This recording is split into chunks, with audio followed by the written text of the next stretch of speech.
Hello everyone, this is the Think Civil channel, and today I'm going to show you how to draw a circle in AutoCAD.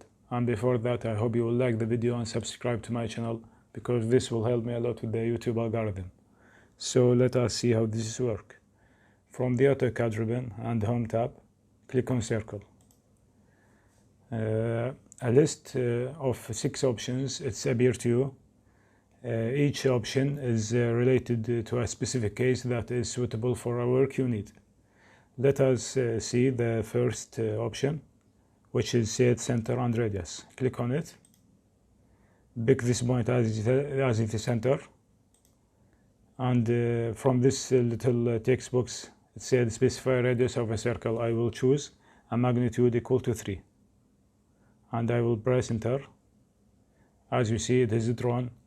Is a circle drawn with a radius equal to 3. If you want to make sure that is the radius is equal to 3, check it. Okay, let us see the second option. Click on circle. The second option is said center and diameter.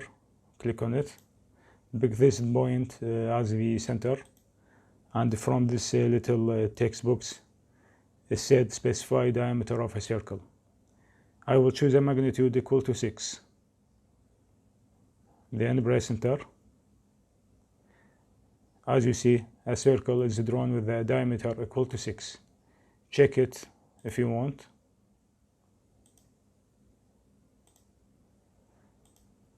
It said phi is equal to 6. Let us see the third option. Click on circle. The third option, it said 2 point.